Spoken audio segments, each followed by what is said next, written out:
네, 시청자 여러분 안녕하십니까. 박희준의 경을 치다 박희준입니다. 지난 한 주 세계 금융시장은 브렉시트 공포로 요동쳤습니다. 유로존과 그리스의 협상은 이제 10일 데드라인을 앞두고 긴장감을 더하고 있죠. 오늘 박희준의 경을 치다에서는 이 내용에 대해서 1시간 동안 집중적으로 한번 다뤄보려고 합니다. 지난 200년 사이 국가부도 사태를 5번이나 반복하고 있는 그리스. 과연 앞으로 그리스 사태는 어떻게 전개가 될지, 또 우리 경제에 어떤 영향을 미치게 될지, 그리고 우리는 이번 그리스 사태를 두고 어떤 교훈을 얻어야 할지 전문가 모시고 같이 한번 고민해 보도록 하겠습니다. 잠시 후에 찾아뵙겠습니다.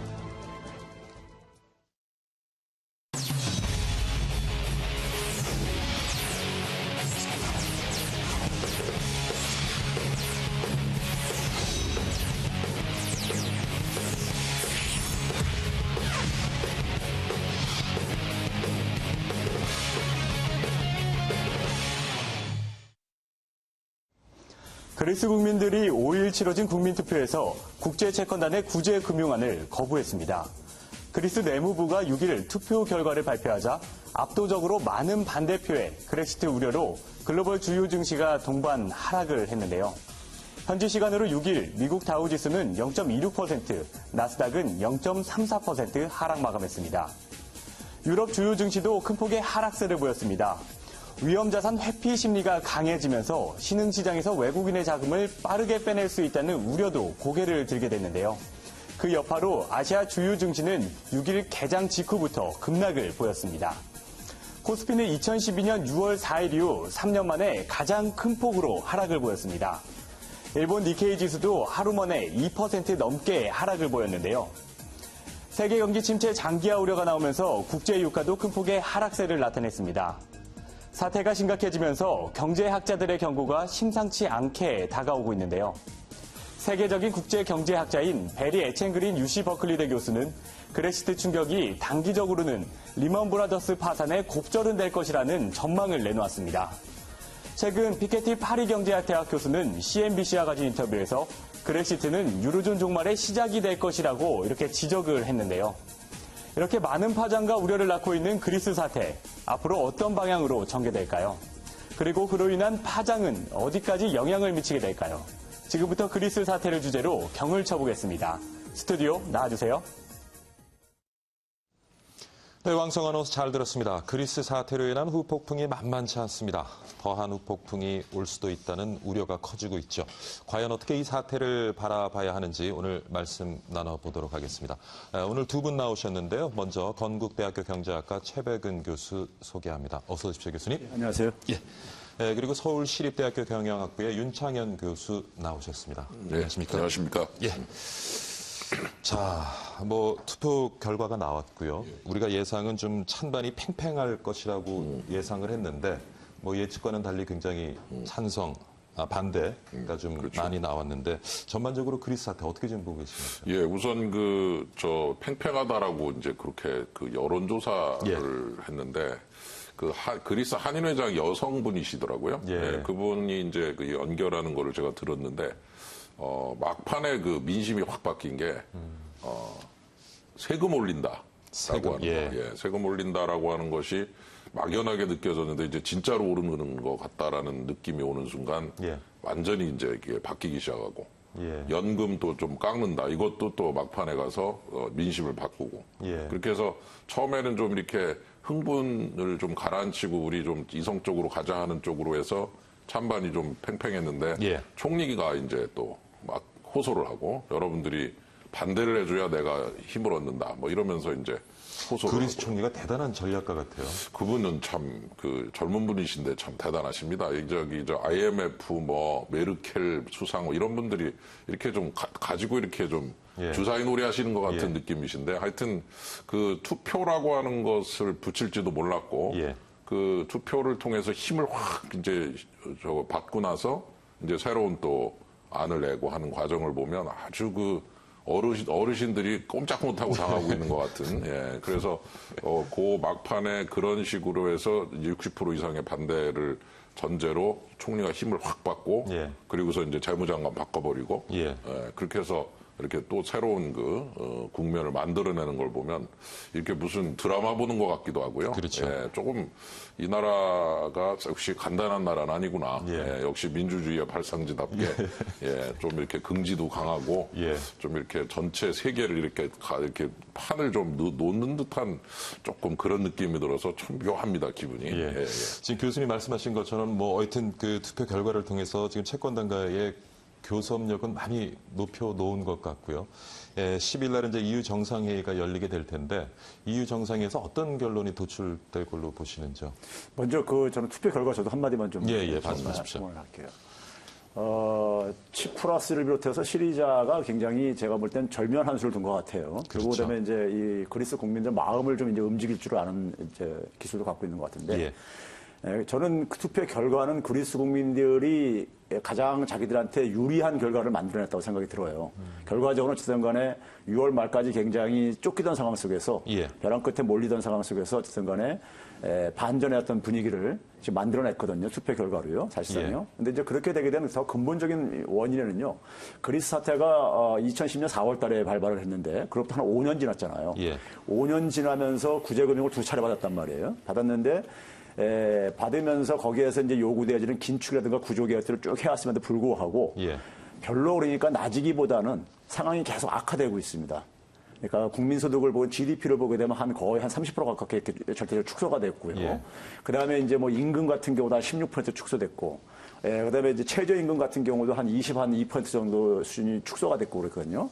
이제 뭐 이런 이제 그 결과들로 인해 가지고 그리스 국민들 특히 이제 뭐냐면 젊은 층들이 굉장히 이번에 투표해서 반대표를 압도적으로 던졌지 않습니까요?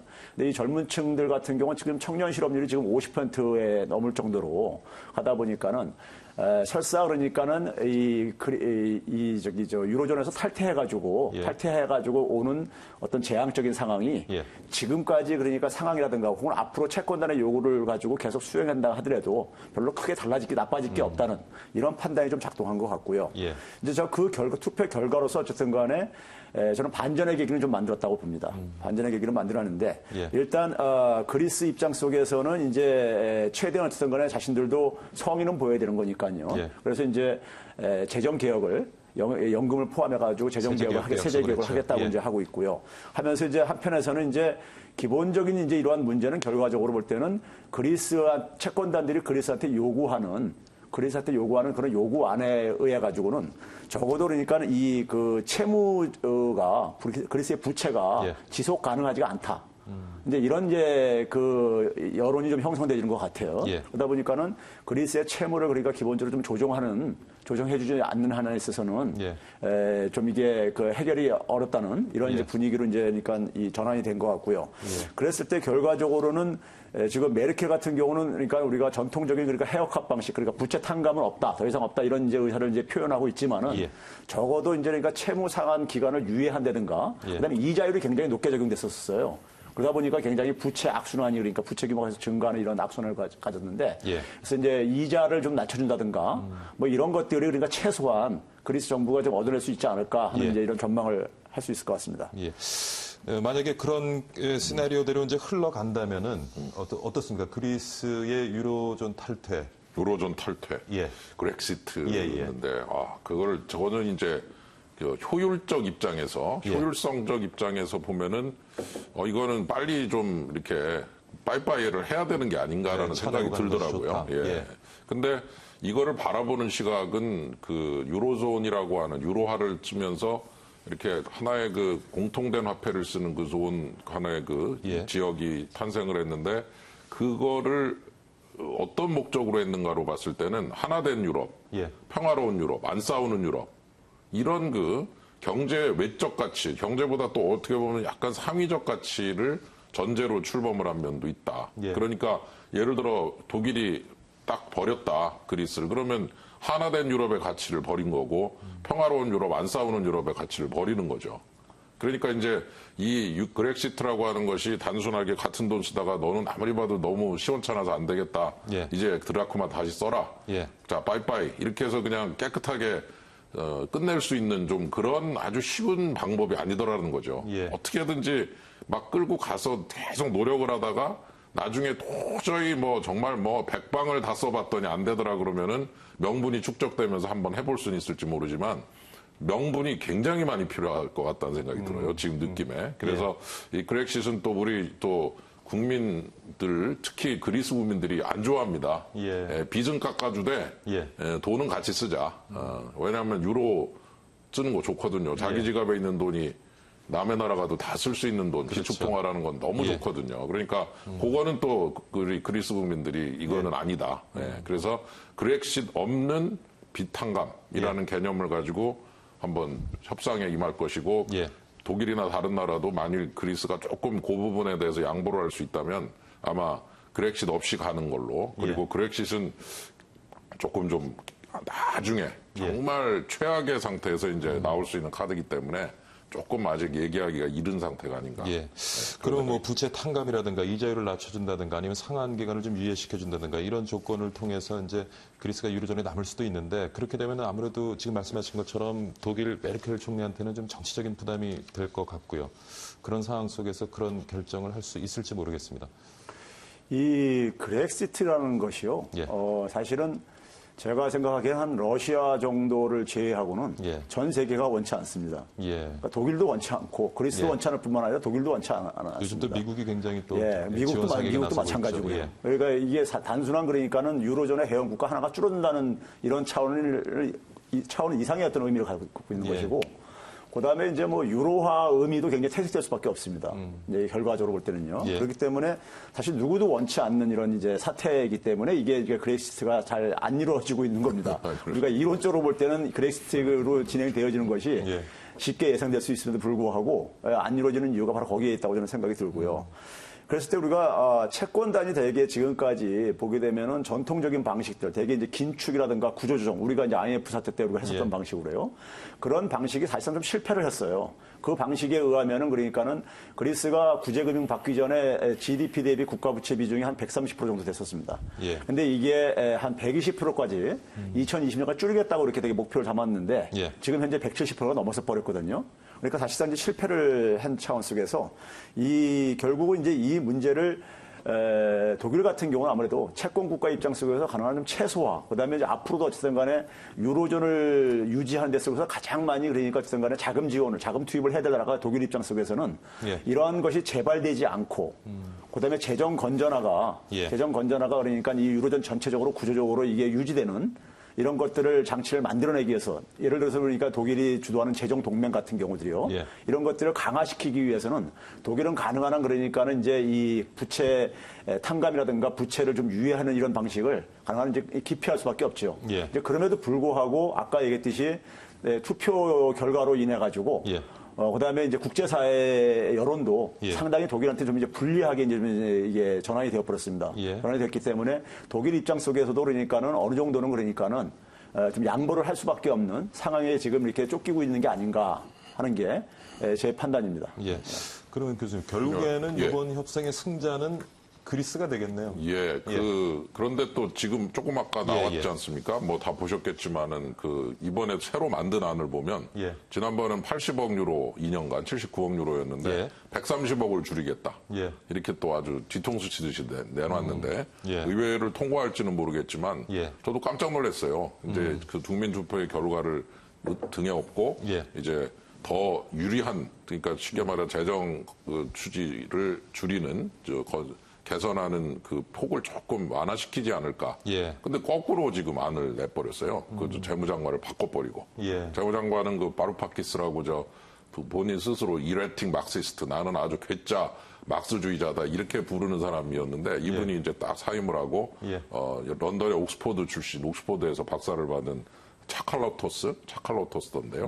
이름이 차칼이라서 죄송합니다. 이게 이래도 되는지 차칼로토스인데 부드러운 온건파 외무 차관을 하시던 분입니다. 근데 외무 차관을 이제 딱 재무장관으로 내세워서 협상을 주도하도록 유도하는데 이 부분이 이제 앞으로 주목이 되는데 지금 말씀하신 대로 아주 이렇게 파도를 타듯이 이렇게 해서 뒤통수를 치듯이 국민투표로 가버리고 또 거기서 등에 업고 이제 힘을 얻었단 말이에요. 거기서 졌으면은 아마 찬성이 많았으면 이제 치프라스는 사임했을 거 아닙니까? 그죠?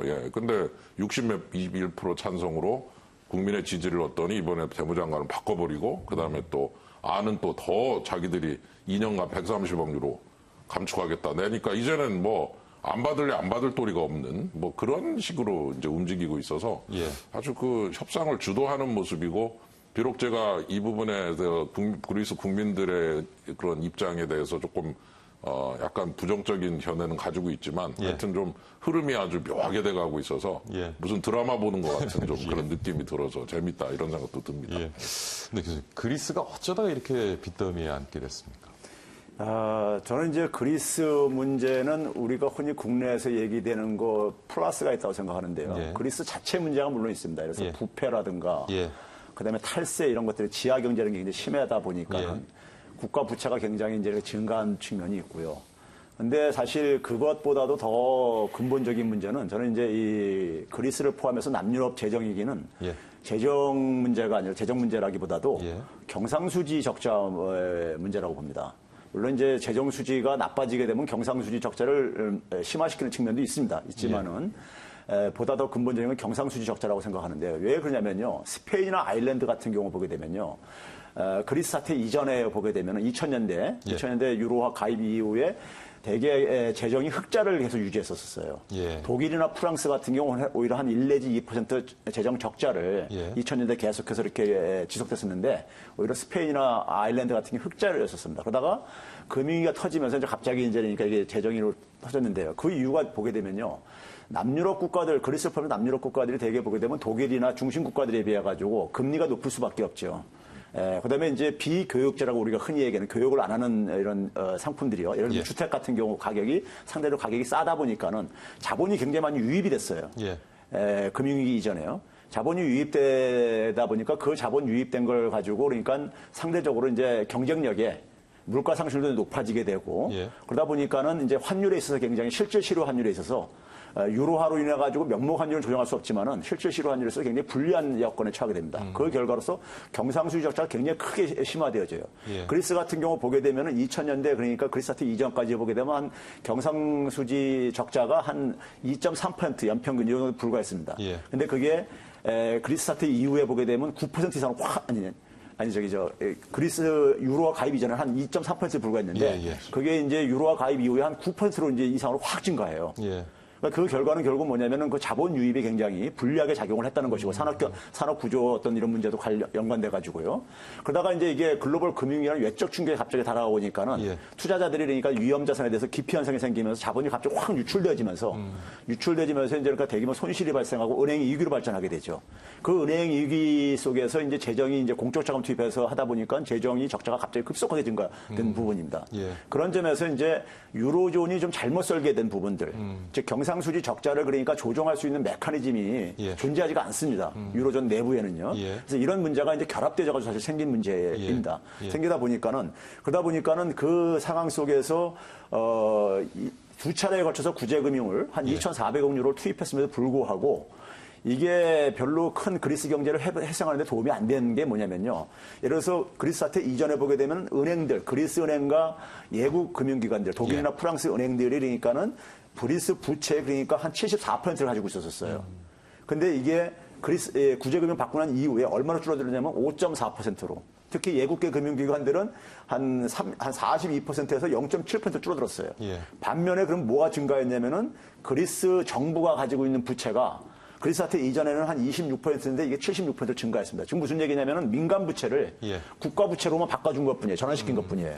그러면서 실질적으로 그 구제금융이 경제를 회복시키는 데는 투입이 안 돼주고 예. 대부분이 그러니까 은행들 살리는 그리스 은행과 그러니까 예국 금융기관들 살리는 데 그러니까 대부분이 활용되지다 보니까는 이 문제가 그러니까는 구제금융이 기본적으로 도움이 안 되어지게 되고 그리스는 계속해서 부채가 증가하는 경제는 계속 나빠지면서 예. 실물 경제가 나빠지다 보니까 또 재정이 나빠지게 되고 악순환 고리를 계속 만들어야 된 겁니다. 지금 교수님 말씀을 들어보면 결국 유로화를 도입한 것이 예. 경제적 수준도 다르고 체질이 다른 맞습니다. 국가들이 예. 같은 통화를 사용하면서 지금 발생한 문제인데 예. 그러면 앞으로 이런 문제들은 지속적으로 또 유로존 내에서 발생하지 않겠습니까? 어떻습니까? 그러니까 지금 잘 지적해 주셨는데 그 독일 같은 경우에 예. 그 유로화 출범이 전에는 경상수지가 마이너스였어요. 예. 그러니까 이제 통일의 후유증이고 예. 그다음에 또 잘 아시는 대로 그 동독 화폐를 1대1로 바꿔줬잖아요. 예. 원래는 한 2대1로 했어야 되는데 예. 그 바람에 마르크가 엄청나게 풀리면서 인플레에다가 그냥 엉망이 됐는데 그래가지고 그 아주 훌륭한 표현이 있지 않습니까? 유럽의 병자,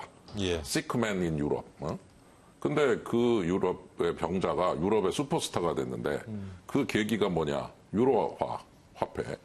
그게 도입이 되니까 같은 돈 쓰는 나라끼리 교역이 증가하는데 쉽게 말해서 스페인 사람이나 그리스 사람들이나 포르투갈 사람들이 과거에는 다른 나라에서 가져오던 물건을 독일 걸 사오는 거죠. 왜? 예. 같은 돈 쓰니까. 그러니까 그 같은 돈 쓰는 바람에 독일은 참 큰 보탬이 되면서 예. 경상수지 적자가 마이너스 한 1% 그러니까 GDP 1% 정도 됐던 나라가 약 한 플러스 한 3% 가까이. 예. 그래서 사실은 유로존 덕분에 엄청난 이득을 본 겁니다. 독일이 사실. 그러니까 지금에 와서 그 그리스나 이런 데서 독일한테 니들 좀 더 좀 도와줘야 되지 않느냐 소리 할 만도 합니다. 사실은. 예. 그러나 독일은 또 할 말이 있죠. 우리가 그럼 공짜로 돈을 벌었냐? 그게 아니라 우리 노력을 해서 예. 우리 제품 싸게 그리고 질 좋게 만들어서 수출한 거 아니냐라고 하는 명분은 있지만 적어도 유로존 출범의 가장 큰 수혜자가 독일이었고 그 바람에 또 거꾸로 예. 최 교수님 말씀해 주신 대로 경상수지 적자가 발생을 하는 거예요. 이 나라들이. 그냥 네. 같은 돈 쓰니까 예. 그냥 또 지갑에서 그냥 주면은 물건 사오는 거예요. 샤넬도 사오고 예. BMW 사오고 뭐 예. 그냥 얼마나 좋은 물건 많습니까? 유럽에. 예. 자기들은 제조업이 없고. 그래서 올리브는 수출하고 올리브유는 수입하고.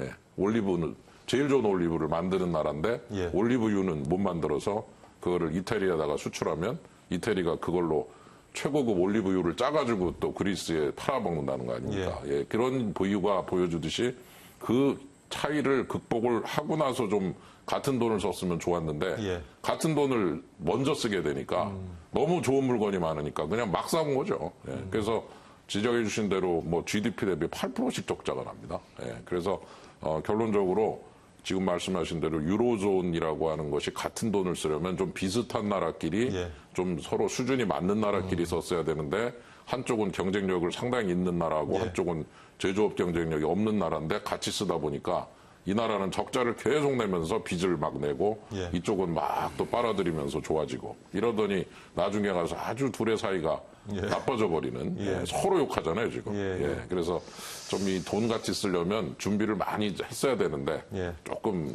좀 그러니까 좀 특히 부족했다. 단일화폐를 쓴다는 것이 참 그만큼 어려운 문제 어려운 같아요. 겁니다. 뭐 예. 그래서 이제 유로화를 도입한 것이 또 그리스 사태의 원인이라고 볼 수 있겠고요.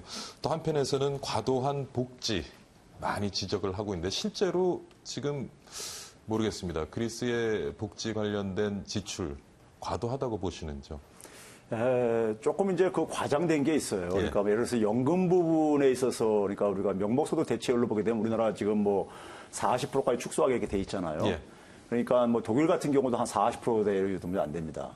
근데 이제 그리스 같은 경우는 공공부문 연금을 보게 되면 한 90%대 저거 있거든요. 그러니까 굉장히 높은 수준이죠. 그러다 보니까 그런 부분들이 좀 이제 이렇게 좀 지나치게 이제 부각되면서 복지, 과잉 복지 이런 얘기 나오는데 사실 그러니까 복지라는 게 연금만 있는 건 아니니까요. 예. 연금만 있는 게 아닌데 전체 복지로 보게 되면 OECD 평균보다는 오히려 좀 낮은 수준입니다. 아, 그렇습니까? GDP 대비 사회복지비 지출 비중을 보게 되면요. 한 20% 정도 하고 있는데 OECD 전체 평균이 그러니까 한 7% 정도 되거든요. 그러니까 이제 이렇게 높은 수준은 아니고요. 전체적으로 볼 때는요. 오히려 이제 그것보다는 저는 이제 부패라든가 탈세 부유층의 탈세가 굉장히 심합니다. 그러니까 지하 경제 규모가 그러니까는 유로존 국가들 중에서 가장 높은 나라 중에 하나예요. 예. 그러니까 그만큼 뭐냐 부패라든가 탈세가 굉장히 심하고 그러다 보니까 이 사회가 좀 투명하지가 못한 거죠. 예. 투명하지 못한 상황 속에서 그러한 부분들이 그러니까 그다음에 거기다 플러스 이제 공공 부분이 굉장히 방대합니다. 예. 이미 그러니까는 그 그리스 같은 경우 보게 되면 유로존에 가입하기 전에 이미 GDP 대비 국가 부채가 100%가 넘어섰던 나라이거든요. 예. 그러니까는 굉장히 공공 부분을 굉장히 방만하게 운영했는데 예를 들면 이제 그 공무원 수 우리가 국민 1인당 뭐 공무원 수 뭐 이런 거 가지고 이제 그러니까 우리가 되게 공공 부분의 규모를 비교하는 하나의 방법이 있는데요. 그걸 보게 되면은 상당히 그러니까는 이 유럽 국가들 중에 가장 높은 나라 중에 하나로 거되고 있습니다. 지금 한 그리스 사태 이후에 한 7만 명 정도 이제 공무원을 감축했음에도 불구하고 여전히 그러니까는 한 독일에 비교하면 한 20만 명 정도 더 감축을 해야 되지만이 될 정도로 공공 부분이 굉장히 방만합니다. 인구의 한 4분의 1 정도가 그렇죠. 공공 영역에서 일을 한다고 하거든요. 예. 그러다 보니까는 그런 부분들은 그러니까 사실 치프라스도 그러니까 시리자의 치프라스도 그러니까 자기들도 구조 개혁을 할 부분을 인정을 하고 있습니다. 그 부분은요. 근데 이게 지하 경제라는 것이 이 사회 부패라는 것이 오랫동안 구조화된 거기 때문에 하루아침에 쉽지가 않죠. 잡기는 힘든 문제. 제가 조금 거기다 첨언을 하면요. 그 두 가지 정도 지적하고 싶습니다. 하나는 선생님들을 너무 많이 뽑아가지고 한 학급에 2명씩 막 있고 그런 데가 많다고 그러네요. 담임이 2분이죠. 연금을 이제 드리는데 아까 90% 얘기하셨는데 선생님은 100%. 그러니까 퇴직 전에 100을 받다가 퇴직하고 100을 그냥 받는 거예요. 그러니까 연금 지급 가능한 날부터 그 전날 그만두십니다. 무조건 그냥. 저도 그렇지 않습니까? 다 학교 계시지만 지금 100 받다 일 안 하고 100 받으면 저도 후자를 그만두고 100 받는 게 낫죠. 근데 왜 그러면 90인데 왜 10을 더 주냐 그랬더니 선생님은 위험 직종이다. 왜 위험 직종이냐 그랬더니 분필가루를 마신다. 이렇게 해가지고서 교원 노조에서 막 주장을 해서 100을 만들어 놓은 겁니다. 그러니까 아까 지적하신 대로 복지는 다른 복지 프로그램 없는데 연금을 너무 올려놨어요. 그래서 그 부분이 굉장히 부담이 돼가지고서 정부가 그저 연금 지급하느라고 빚을 내는 이런 그 상황이었다라는 게 중요한 부분이 하나다 이런 얘기입니다. 그러니까 결국에는 그런 어떤 도덕적 해이, 과도한 복지 이런 것들이 맞물리면서 결국엔 어떤 빚더미에 앉게 되는 그런 상황까지 온 것 같습니다. 잠깐 쉬어가겠습니다, 교수님. 지금 1시 26분 23초 지나고 있는데요. 이 시간 증시 어떻게 흘러가는지 시황센터 연결해 보도록 하겠습니다. 시황센터 나와 주십시오. 네, 한 주를 마감하는 금요일 현재 오후 1시 구간 우리 시장 어떻게 흘러가고 있는지 잠시 잠깐 좀 살펴보고 이어서 경을 쳐보는 시간 가져보도록 하겠습니다. 자, 현재 코스피 지수부터 좀 살펴보시면요. 코스피가 어제 좀 급반등 나오는 현상을 나타냈고 오늘 또 추가적인 상승 흐름 나타나고 있습니다. 중국 증시가 연일 폭락세를 보이고 있습니다. 3주 만에 30%가 빠졌으니까요. 그런데 어제 2009년 3월 이후 단일 이 종가 기준으로 봤을 때 5% 넘게 상승하면서 최고 상승률을 보였습니다. 그리고 오늘도 중국 증시가 연이어서 상승을 하는 흐름을 보이고 있고요.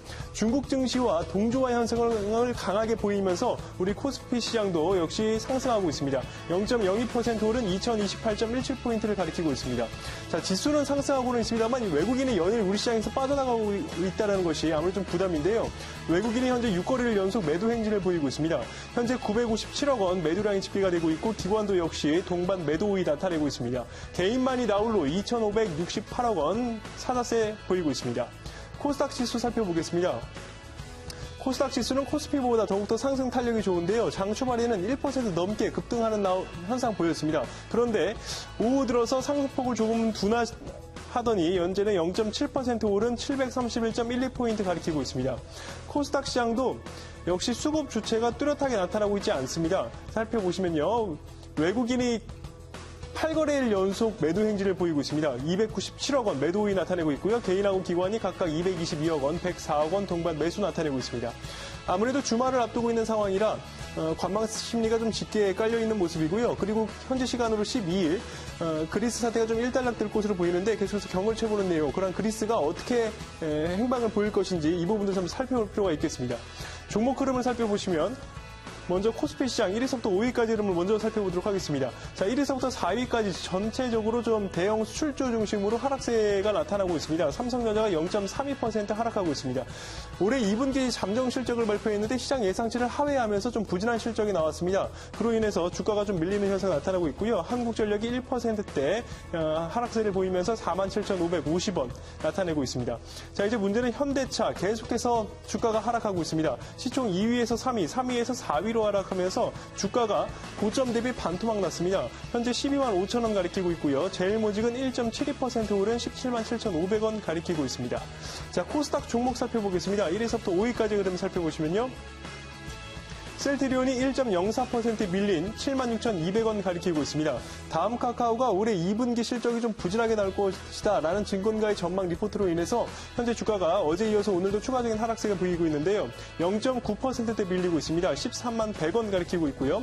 자, 이제 메디톡스. 자, 오늘 장에서 상승과 하락을 오가며 혼조세를 보이고 있었는데요. 오늘 지금 현재는 약과 흐름을 보이고 있습니다. 하지만 주가를 들어 올릴 만한 호재거리와 모멘텀은 충분하다라는 것이 이제 증권가의 이야기이기 때문에 메디톡스 앞으로의 주가 흐름 기대되고 있습니다. CJENM은 현재 1.08% 밀린 73,200원 가리키고 있습니다.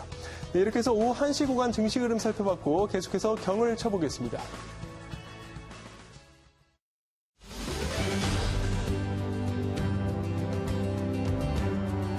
대한민국 자전거의 새 미래를 연다. 단 한 번의 시선으로 모든 가치.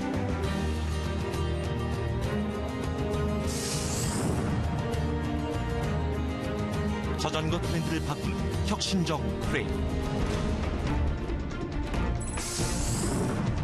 철보다 강하고 알루미늄보다 가볍다. 비교하고 또 비교하라.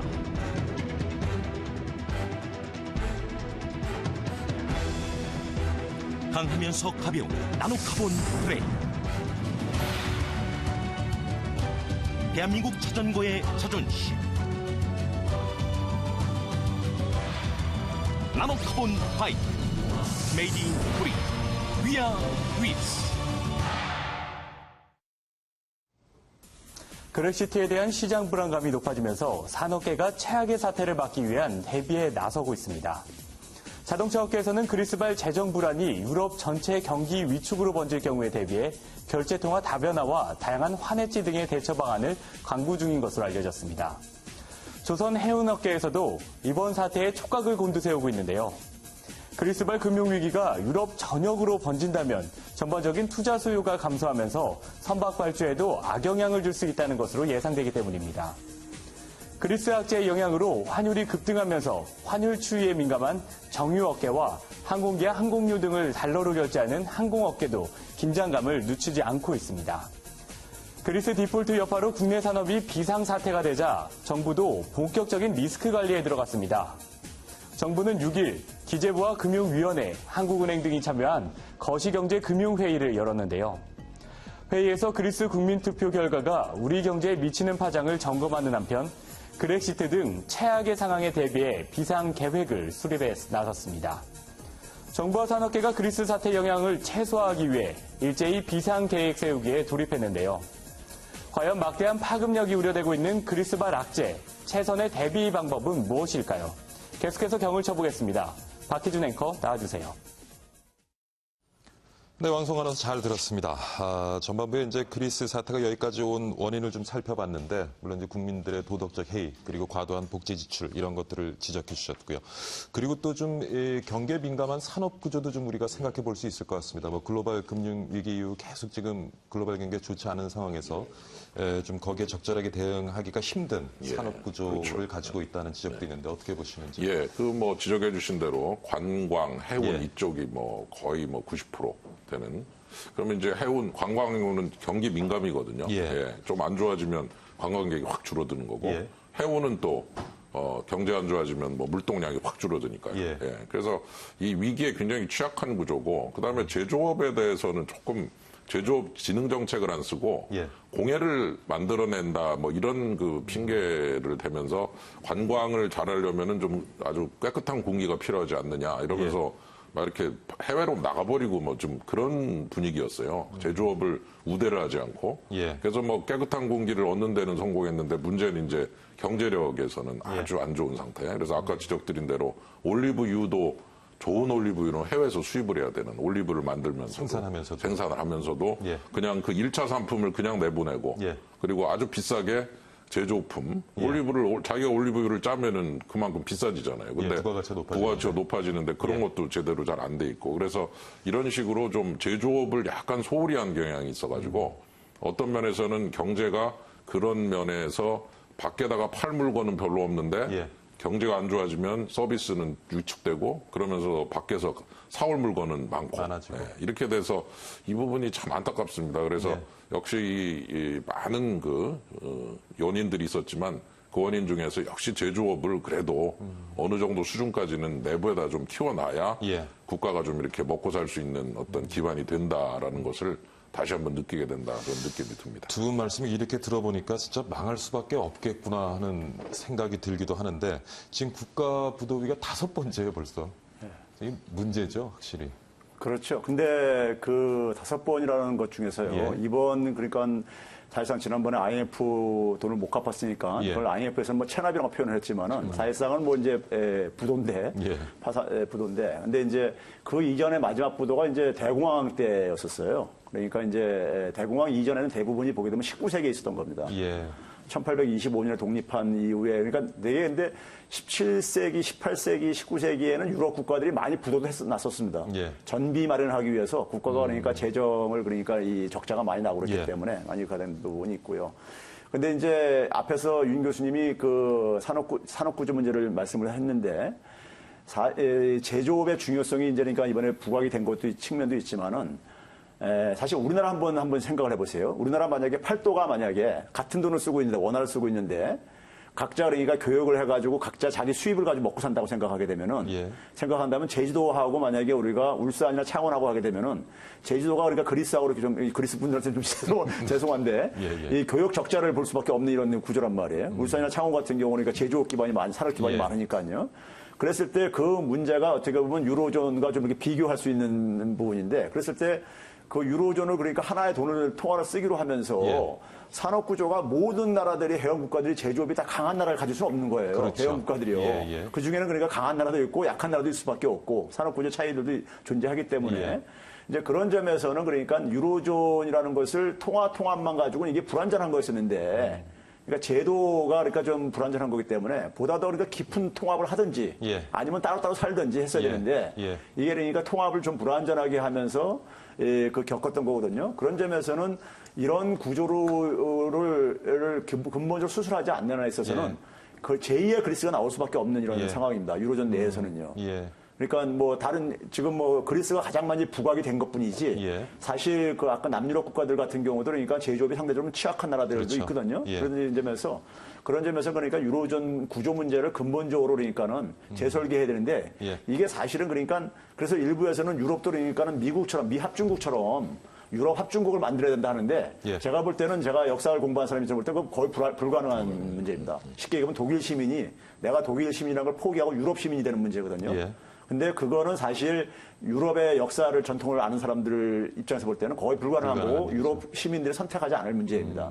그런 점에서 굉장히 어려운 길을 가고 있는 거예요. 예. 그런 점에서 이 문제는 그리스 문제는 이번에 그러니까 좀 그렉시트 문제를 좀 벗어난다 하더라도 예. 이 문제는 근본적으로 사라질 수밖에 없습니다. 그리스 문제는 또 예. 나올 것 같고 예. 결국 그러니까 정치하고 경제 시스템이 같이 가지 않으면 계속 이렇게 불협화음으로 만들어낼 수밖에 그렇습니다. 없거든요. 그러니까 지금 조 교수님이 이제 말씀하신 것이 이제 우리 또 유명한 그 크루그만 교수 같은 분들도 그런 비슷한 예를 드시거든요. 예. 뉴욕주가 있다. 예. 뉴욕이 나라다. 예. 플로리다주가 나라다. 그러면 솔직히 플로리다주 돈 많이 쓰는 데고 예. 뉴욕주 돈 많이 버는 데 아니냐. 그러면 연방정부가 뉴욕에서 돈 걷어다가 예. 플로리다에다가 주는 거 아니에요. 거기 노인들이 많이 사시거든요. 그러니까 그런 식으로 통합을 하려면은 재정 통합을 해서 잘 나가는 나라, 그 나라 돈 좀 걷어다가 예. 힘든 나라를 지원하는 시스템까지 만들어 놨어야 같은 돈 쓰기가 좋은데 예. 지금 말씀하신 대로 이 돈은 같이 쓰면서 독일한테 돈을 많이 걷어다가 그리스한테 이렇게 지원하는 메커니즘을 못 만든 채 그냥 서두르듯이 시작을 한 거예요. 예. 그래서 재정 통합 없이 통화만 통합하면 이렇게 싸우게 된다 이거죠. 지금 독일하고 그리스하고 지금 뭐 국민들끼리 막 안 좋습니다. 막 서로 욕하고요. 막 독재자라고 재미있는 그러고. 거는 유로존 사태 터지고 난 다음에 우리나라에서요. 예. 우리나라에서 그 유로존 사태 터지기 전에 이 동북아 경제 공동체라든가 예. 단일 통화 도입하자는 얘기가 굉장히 많았었어요. 한때 뭐 유행했습니다. 그게 원나시아에도 싹 사라져 버렸어요. 그래도 쉽지 않은 거죠. 쉽지 않은 문제 같습니다. 자, 뭐 그리스 문제를 이렇게 살펴보고 있는데 결과적으로 또 우리가 관심을 둬야 될 것은 결국 우리한테 어떤 영향을 미칠 거냐 아니겠습니까? 근데 주식시장이 뭐 크게 동요하지 않는 듯 했는데 지난 투표 결과가 나온 이후로 조금 더 출렁이고 있는 것 같고요. 앞으로 주식시장은 어떻게 좀 전개되리라고 보시는지? 저는 이 그렉시티 문제가 발발하게 되면은 이거를 이제 그 유럽 중앙은행의 그 총재인 드라기가 예. 표현한 게 저는 굉장히 적절하게 표현했다고 생각하는데요. 뭐라고 표현했냐면은 uncharted water라고 이렇게 표현했어요. waters라고요. 그게 무슨 말이냐면 차트에 없는, 지도에 없는 바다가 그러니까 만나게 될 것이다 했으니까요.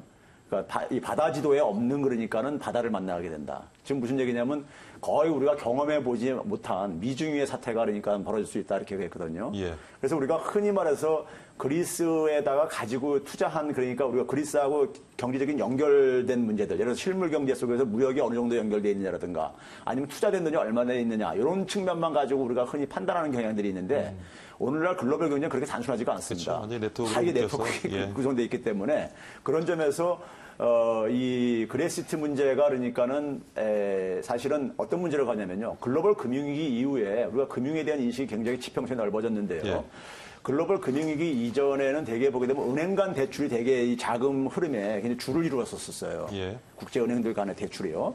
그런데 글로벌 금융위기 이후에 하나 중요한 변화 중에 하나가 일반 민간 기업들이 해외에서 그러니까 직접 그러니까는 달러 표시 채권을 발행해서 자금 조달을 하는 게 굉장히 많이 늘어났습니다. 신흥국가들이 특히요. 그러니까요.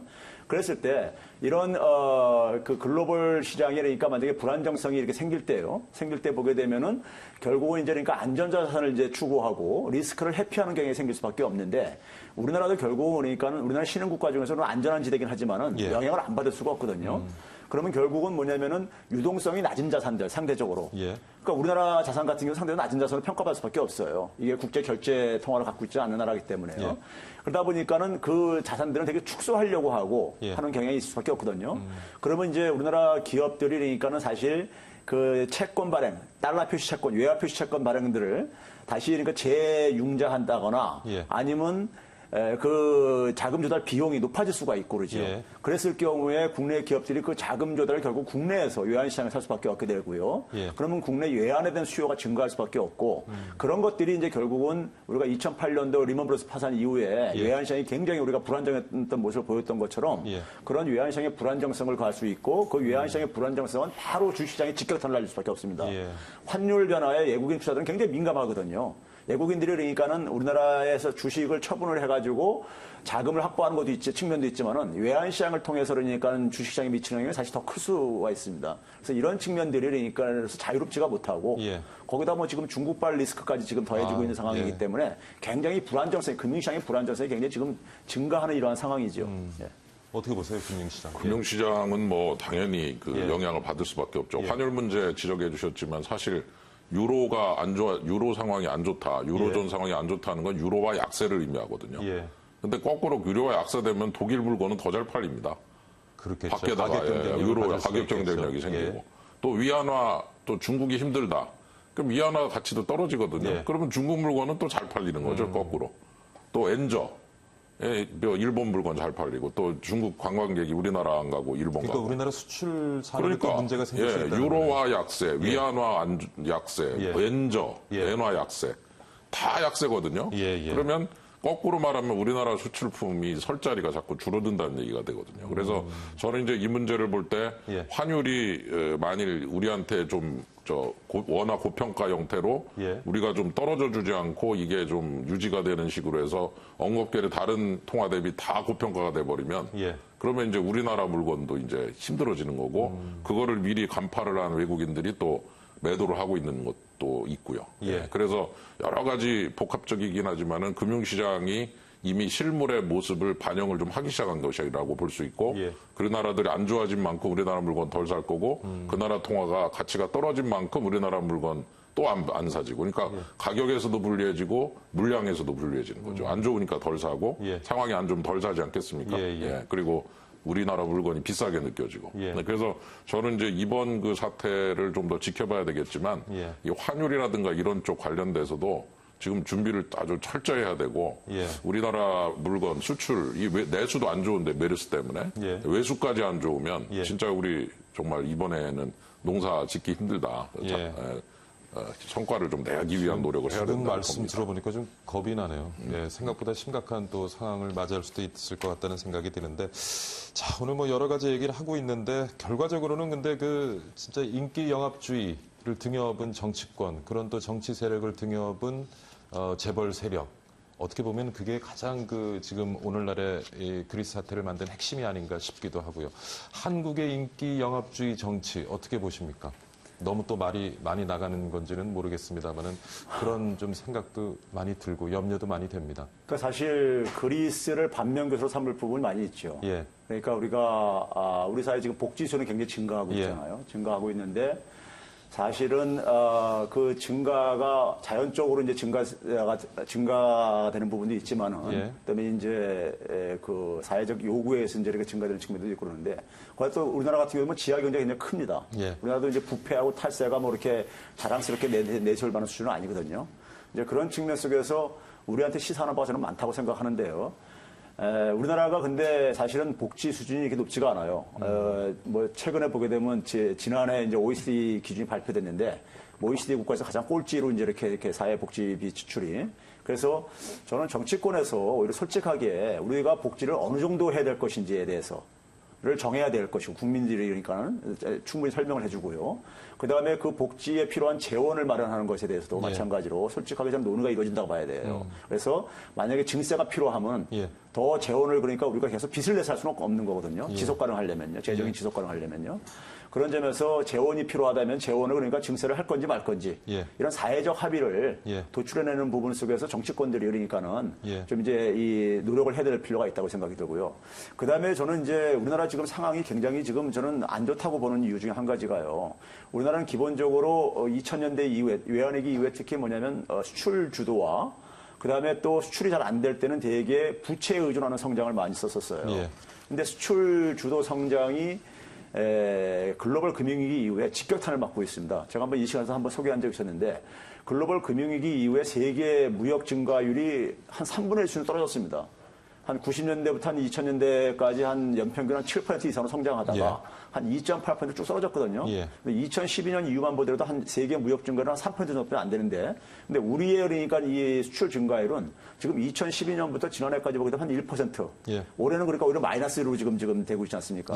그런 상태로 굉장히 지금 수출 증가율이 수출 주도에 의한 성장이 타격을 보고 있습니다. 타격을 한계에 직면하고 있는데 그리스 문제로 인해 유럽 경제가 굉장히 불안정하면서 그것도 직격탄 받고 있어요. 올해 그러니까 상반기에 우리나라 수출 증가율이 그러니까는 5%가 지난 상반기에 비해서 줄어들었는데 유럽은 14% 줄어들었어요. 그러니까 상대적으로 더 많이 줄어들거든요. 유럽이 그러니까요. 유럽에 줄어들게 되면 그게 중국 경제도 바로 영향을 미쳐요. 중국도 지금 마이너스 수출 증가율이 마이너스로 떨어지고 있습니다. 우리나라 중국에 굉장히 밀접한 또 관련 있잖아요. 그래서 이렇게 이제 상호 경제에 맞물려 돌아가고 있는데 그런 가운데 속에서 우리가 이제 상당히 부채에 의존하는 성장을 저는 지금 하고 있다고 보고 있어요. 가계부채 문제만이 아니라 정부조차도 우리가 2012년 이후부터 보게 되면은 지금 세수 결손이 계속 지속되고 있거든요. 세수 결손이 지속되고 있다는 얘기는 사실 어느 정도 의도적으로 하고 있다고 저는 좀 해석하고 싶어요. 지금 무슨 얘기냐면 지난해만 하더라도 우리가 세수 결손이 올해 이제 5조 6천억 정도를 지금 예상을 하고 있지 않습니까? 재정기획부에서요.